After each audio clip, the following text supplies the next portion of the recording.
अगर ये वीडियो आप देख रहे हो तो इसका मतलब है मैंने ये वीडियो बना दिया है। बाकी दोस्तों आपको सही बताऊं तो ये मैंने इसलिए कहा है क्योंकि मेरी तबीयत इतनी ख़राब है, फिर भी मैं वीडियो बना रहा हूँ आपके लिए।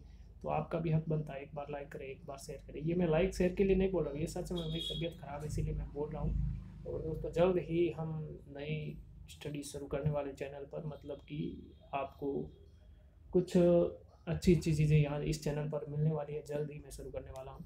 ठीक है, तो पहला क्वेश्चन है प्रार्थना कविता के रचयिता है।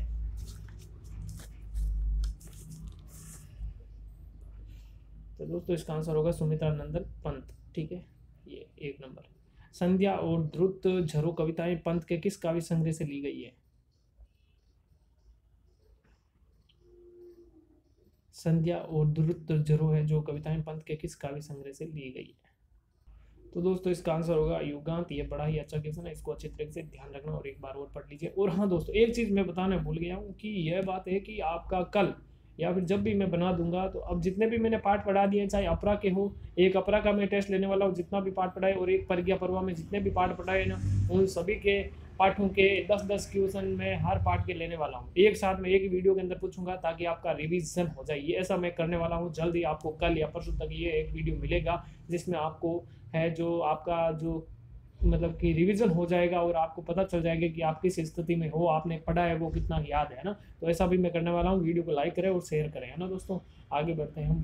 प्रकृति का सुकुमार कवि किसे कहा जाता है? तो ये तो दोस्तों सीधी सी बात है, सुमित्रा नंदन पंत जी को ही कहा गया। सुमित्रा नंदन पंत का जन्म किस राज्य में हुआ था?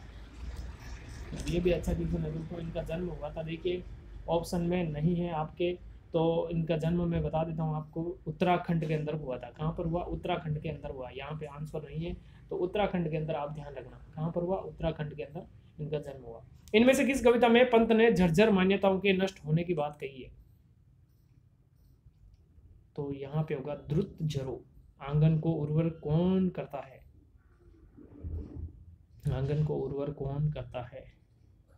तो वर्षा का जल। कवि ने संध्या की तुलना किससे की है? कवि ने संध्या की तुलना है जो किससे की है? सुंदर स्त्री से। छू छू जग के मृत रजगण पंक्ति में छू छू में अलंकार कौन सा है? तो आंसर होगा पुनरुक्ति प्रकाश अलंकार। संस्कृति के सावन कहाँ है कहा जाता है? मतलब ये क्वेश्चन है, कहा गया है। दोस्तों इसका आंसर होगा बादलों को। कौन तुम रूपसी कौन पंक्ति में भावना व्यक्त हुई है? तो यहाँ पर गहनतम विस्मय की भावना जो है व्यक्त हुई है। जग कर जग का पिक मत वाली पंक्ति में प्रयुक्त अलंकार कौन सा होगा? तो यहाँ पर अनुप्रास अलंकार होगा। दोस्तों वीडियो को लाइक करें, शेयर करें। देखिए बार बार बोलना मुझे पता आपको बुरा लग रहा होगा, लेकिन प्लीज इतना सा आपको करना पड़ेगा। प्रार्थना शीर्षक कविता में कवि किससे प्रार्थना करता है? बादलों से। कवि ने ज्योति से युक्त जीवन की उपमा दी है बादलों को। बीते युग को कवि ने किसके समान बताया है? आंसर होगा जर्जर पत्तों के समान। संध्या किसकी शोभा की छाया में छिपी हुई है? आंसर होगा स्वयं की। व्योम से चुपचाप कौन उतर रही है?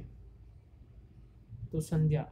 दोस्तों तबीयत इतनी खराब है कि बोला भी नहीं जा रहा, और ये वीडियो मैं शाम को यानी कि सुबह बनाना शुरू किया, अभी शाम को मैं फिर से बना रहा हूँ इसको, क्योंकि बीच में रोक लिया था ना वीडियो। आपको पता होगा, पता तो कैसे होगा, यहाँ पर जैसे ये रुकता है ना तो ऐसा समझ लिया करो वीडियो रुक रहा है ना।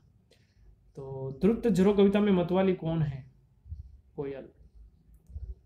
प्रस्तुत कविता संध्या में किस रस की उद्भावना हुई है? तो यहाँ पे श्रृंगार। प्रार्थना कविता है तो मुक्तक। विगत शब्द का विलोम शब्द क्या होगा? आगत। प्रणय शब्द का समानार्थी शब्द क्या होगा? प्रणय शब्द का समानार्थी शब्द होगा प्रेम। जलद शब्द के पर्यायवाची कौन कौन से हैं? जलद मेघ बादल, है ना। जल देने वाले कौन होते हैं? बादल ही होते हैं। स्वर्ण अंचल का जो संधि विच्छेद क्या होगा? स्वर्णांचल। तो इसका संधि विच्छेद क्या होगा? स्वर्ण प्लस अंचल। तिर्यक शब्द में कौन सा उपसर्ग है? तिर्यक शब्द में कौन सा उपसर्ग है? तो ती उपसर्ग इसके अंदर है। अगला क्वेश्चन आपको पूछने वाले हैं। अगला क्वेश्चन है दोस्तों आपके सामने, आंगन को उर्वर कौन करता है? आंगन को उर्वर है जो कौन करता है? इस क्वेश्चन का आंसर आपको बताना है। तो इसका आंसर होगा वर्षा का जल। 3 ग, कवि ने संध्या की तुलना किससे की है? कवि ने संध्या की तुलना किससे की है? तो आंसर होगा सुंदर स्त्री से।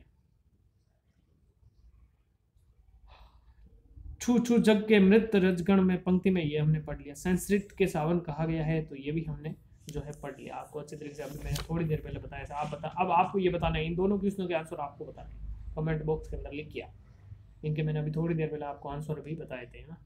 तो इन दोनों के आंसर आप बताना। कौन तुम रूप सी कौन पंक्ति में भावना अभियुक्त हुई है, तो ये भी हमने पढ़ लिया है, लेकिन फिर भी इसका आंसर मैं आपको बता देता हूँ। गहनतम विस्मय की भावना। जग कर जग का पिक मत वाली पंक्ति में प्रयुक्त अलंकार कौन सा है? तो इसमें भी हमने अनुप्रास अलंकार पढ़ लिया है। दोस्तों ये थे क्वेश्चन, कैसे लगे आपको जरूर बताइएगा। और कल अब मैं आपको पहले कम्युनिटी टैब के अंदर मैं आपको पोस्ट करके बता दूंगा कि इस चीज़ का आपका टेस्ट होने वाला और रिवीजन होगा। अब 2 दिन, अगले 2 दिन तक हम रिवीजन करेंगे ताकि आपका एक बार रिवीजन हो जाए। रिवीजन यानी कि जितने भी पार्ट मैंने बढ़ाए ना, उनके 5-5 7-7 क्वेश्चन हर पार्ट में से लूंगा और आपको पूछूंगा, है ना। तो इससे आपको रिवीजन भी हो जाएगा। अगर कोई पढ़ना चाहे तो वो जरूर पढ़ ले।